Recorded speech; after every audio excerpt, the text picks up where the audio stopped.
to now have to take a back seat to somebody who you completely disagree with, somebody who you don't see eye to eye with, somebody who's possibly even trying to sink you, coming at you, doing everything they can to make your life miserable, and they have your children. It's not a good place to be. So how do we deal with it? The trust factor is your ticket to a better life. The trust factor shows you how to get through the night. Welcome to the Trust Factor podcast, my friends. We're into an amazing discussion, a really, really important one. I hope it doesn't apply to so many of you, but the reality is it does. We're living in a day and age where too many people are divorced. Far too many people are getting divorced. A lot are not getting married. And if they do get married, it doesn't last long. And it ultimately ends up in divorce so many times. How do we avoid that? We've gone through this before. Perspective, Emuna. Emuna is the answer to all of our problems when applied in certain contexts in different ways. That is the tool to unlock greatness in every aspect of your life, period. End of sentence. We've talked about it from the perspective of marriage and family relations, understanding what your role is, understanding how to interact with your spouse, the rules of the game. Be very careful. Don't break those rules because you will end up in a very bad place. How do you know what the rules are? You've got to learn them. So if you weren't part of the conversation, go back a couple of weeks now, maybe 3 weeks. We've been talking about this. There is priceless information that comes from the Garden of Emuna, which is ultimately Torah information that comes from a divine source, the only divine source that we have on this planet. So let's get into it. Right now, we're about to switch gears and talk about children. The most important part of this dynamic are those impressionable, young, innocent individuals that we chose to bring into this life. Now, our decisions, good, bad, or otherwise, are going to impact them as much, if not more, than they'll impact us. Why? We're already in our 30s, 40s, 50s. We're already established and set and well on our way, understanding who we are. Sure, there's room for growth, but we are far away from our formative years. We are who we are. There are going to be opportunities to rise and fall a little bit, but by and large, we know who we are. Now, the children, most of the time, when this happens, they're in their formative years. These are the things that are going to impact who they are as human beings, as individuals. And so that impact on them is life-changing, good, bad, or otherwise. So we have to make sure that it is always good and minimize as much as we can the bad. Best way to do that is with Emuna. We're going to talk about that in a minute. But before, we're going to cap off this idea of learning from the past. We talked about forgiveness. That's learning from the past. I understand that I have to give forgiveness the same way I would want it. I have to give it. But more than that, it says that we have to learn from the past. That is the key to move forward. If you can't learn from your past, then the move forward is going to end up with the same results. You're going to end up repeating the same mistakes. That's why it's so important to learn from the past. There's an idea. I learned this a long time ago in business, but really it applies to all aspects of life. When kids, especially in this generation, I don't know if you know this, but if you have kids in their late teens and early 20s, maybe even late 20s, then I'm sure that you've noticed that they are paralyzed with fear to make decisions. Children in this generation, at least the many that I've had the opportunity to sit and learn Torah with or to teach to, are demonstrating that they are terrified to make decisions. They don't want to commit to a job as a career because it might be the wrong one. They're terrified to pick a soulmate because they're terrified that they're going to make the wrong decision. And so because of their fear of choosing wrong, they don't choose at all oftentimes, which is why, as we said before, this concept of marriage gets pushed out sometimes indefinitely. They just don't get married anymore. And when they do, it's sometimes well into their 30s and sometimes even into their 40s, which is very, very difficult to start a relationship, let alone to bring children into this world. How do you avoid that pitfall? By learning from your mistakes. It's okay to make mistakes. They are positive. In business, I learned that you'll only ever fail in business if you don't learn from your mistakes. If you've learned from your mistakes, not only is it not failure, it's actually a success. You've actually done something good. It's a positive. A lot of people are so hurt by what's happened and that the fact that it's happened to them that they cannot accept that and they see it immediately as failure. It's only a failure if you fail to learn from it. If you haven't taken the time to assess what happened, what did I do good? What did I do bad? What mistakes did I make along the way? Why? Why do we want to learn from history? We want to learn from history so that we minimize the chances of these negative things repeating themselves. But how do we minimize those chances?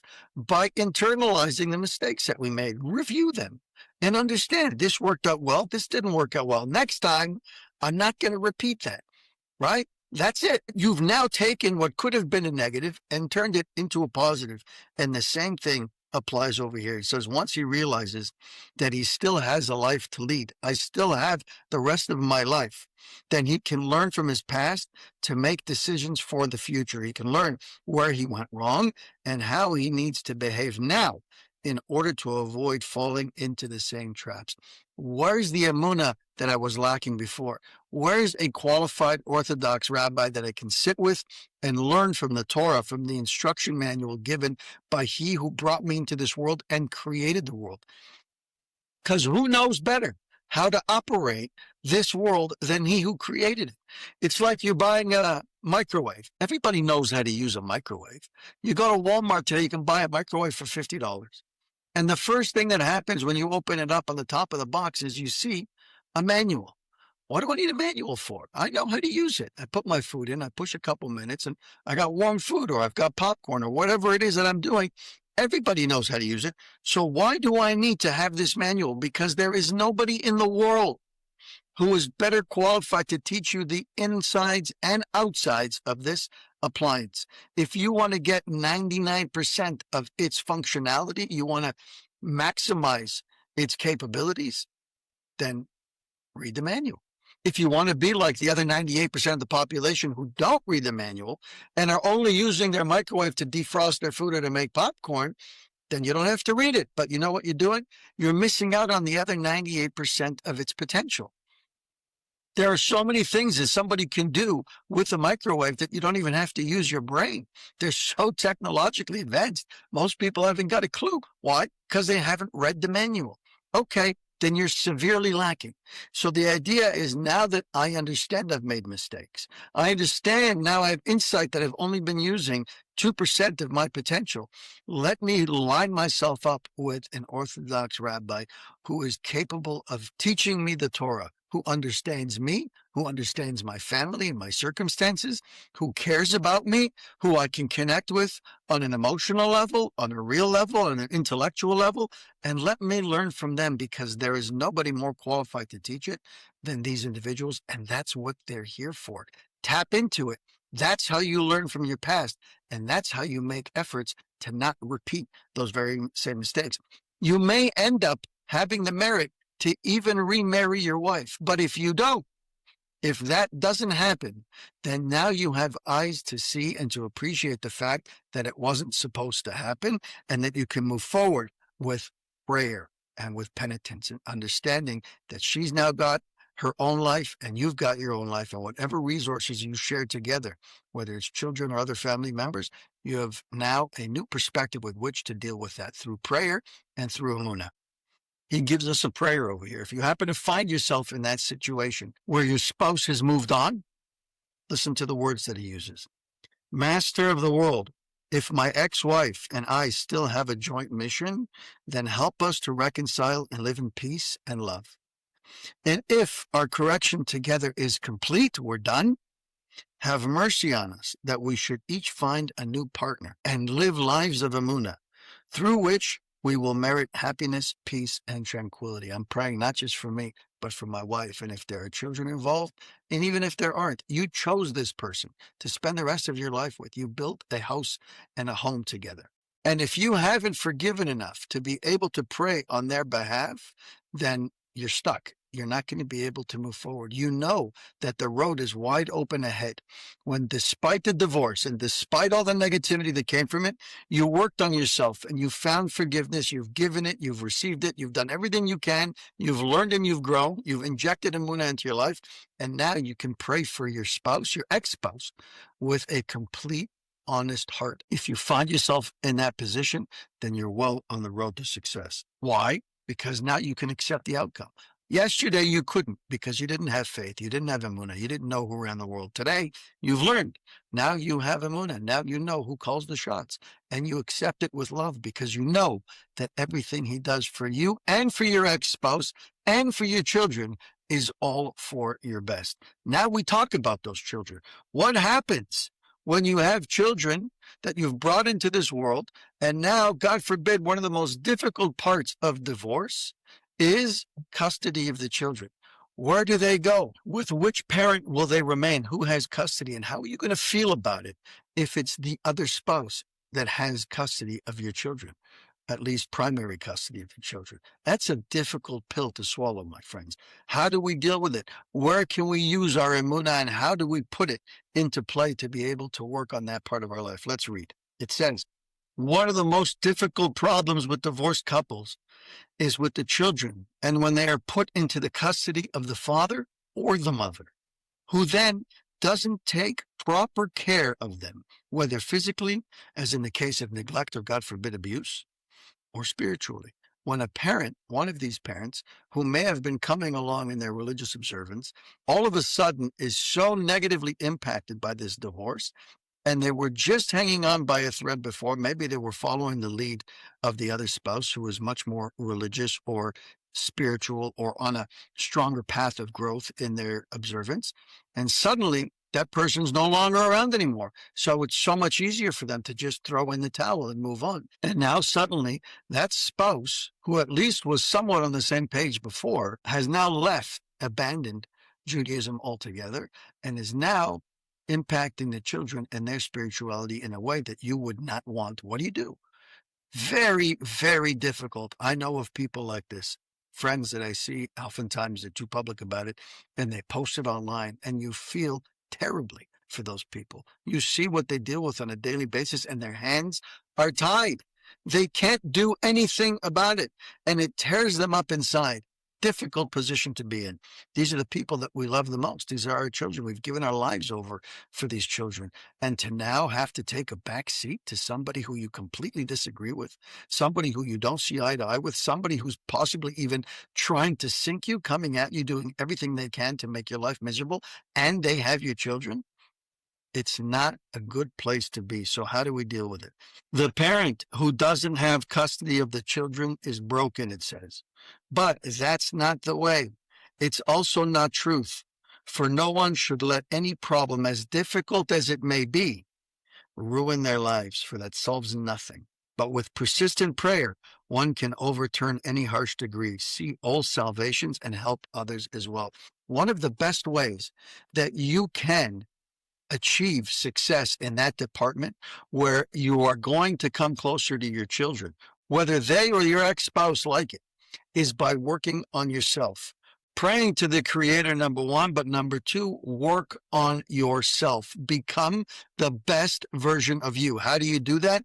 By growing in your Torah observance, by learning Torah daily, by teaching whatever you've learned, because you will never learn more Torah than you will when you prepare to teach Torah, and by working on your midot, on your character. When you work on your character and you refine who you are and you become the best, because that's what the Torah does, by the way. The Torah refines you. It makes you the best version of you. That's what it's designed to do. That's why we have an instruction manual, like we said with the microwave. You want to utilize 98% of your potential? Read the manual, same idea. So when you've done that, you now become the image of a wonderful person who's caring and slow to anger and at peace and is merciful, and all of these wonderful attributes, which at the end of the day, that's what we're here for. We're here to emulate our Creator, and He's given us His attributes, the 13 attributes that God represents. Like I just mentioned, some of them being slow to anger, having all the patience in the world, being merciful, all about truth, avoiding lies. All of these things are the characteristics of Hashem, our Creator, and it's our job to emulate Him in this world, to become as godly as we can. So when you're busy working on yourself and you're succeeding in those areas to make yourself that individual, you don't think they're going to notice? Of course they are. And do you know who's not doing that? Your ex-spouse. So if your ex-spouse is not doing that and you're doing that, you're working on yourself and they're not, what do you think the children are going to notice? And where do you think they're going to want to be? So the pressure is now on, not from you. You don't have to put 1 ounce of pressure on your ex-spouse or on your children. It's going to come organically. Why? Because they have eyes to see, and they will see your behavior. Any time that you have to spend with them, they will see a new, improved father. They will see somebody who's level-headed, who doesn't fly off the handle anymore, who comes with good advice, who teaches them the right way. And suddenly they feel a sense of comfort with them and a sense of security with you. And now they're making choices that are leaning towards you. And the spouse, the ex-spouse, has no choice but to acknowledge this. That is the best way, my friends. The fighting and the violence, God forbid, and the aggression are going to get you nowhere. It's going to end up 10 times worse. You may never end up seeing your children again. This is your opportunity to fix the past so that you can move forward with a clean slate, my friends. It says life goes on when children are not in a particular parent's custody and he suspects that they're not receiving proper care. Very, very difficult. Even though the parent's worry is justified, obviously, he or she needs to decide. I'm doing all that I can for my children. What's he doing? He's providing for them financially, visiting them as much as he can, and giving them attention and love. But more than that, he's learned and has become a better person because of his learning in Torah and his Emuna. And that is parlaying into his children. Whenever he sees them, they're getting that message. Nerves or loss of temper won't help me. The parents should pray for the health and success and happiness of the children every day for a fixed amount of time. And then turn his attention to other things, because waging wars, getting lawyers involved, and making things really bad for the other spouse is going to make the whole situation worse, not just for them, but for you and for your children as well. Model good behavior and pray for your children. You're not the first and you're not the last person who's ever had to put his children in the custody and care of somebody that they once loved, that they chose to be their spouse. Even worse, how many children have been put in situations where they are now in the hands of people who don't care about them or wish the worst for them? Can you imagine? What do you think happened in World War II? How many kids were on their own and abandoned entirely? They couldn't be with their parents. They were separated by force and they were left on their own to fend for themselves. How did they survive? Certainly many didn't, but many thrived. Many figured things out. God watches over them. It's called divine providence. And he makes sure that they end up exactly where they need to end up, in the right home, in the right circumstances, with the right influence. But you can assure yourself that the second that those parents were forced to separate from the children, non-stop daily prayer from each one of those parents. For who? For their children. Please, God, make sure that they find their right home. Make sure that they're safe. Make sure that they have food. Make sure that they have clothing. Make sure that they don't run into the wrong people. Make sure that they're not influenced by the wrong influences. All of these prayers on a daily basis, all day, every day. That's what a parent needs to do. If, God forbid, you've been separated from your child, pray fervently every single day. But in this case, just a divorce. They're still accessible to you. So take it in stride. Take the opportunity to work on yourself, become the best version that they can ever witness of you, and they will do everything that they can to reestablish that relationship with you naturally, organically. That's the way to do it, my friends. Have an amazing day. We'll chat again tomorrow. Thank you for spending time with us on the Trust Factor podcast. If you've heard something today that moved you, save this episode and share it with someone who might need to hear it. Be sure to subscribe so you don't miss upcoming conversations that challenge, empower, and uplift. And if you're on social media, connect with us. Leave your thoughts. Drop a quote that resonated with you. Hashtag the Trust Factor podcast. Until next time, keep growing in your trust and keep living with purpose. I'm Jesse Revivo, and this has been the Trust Factor podcast. Thanks for listening.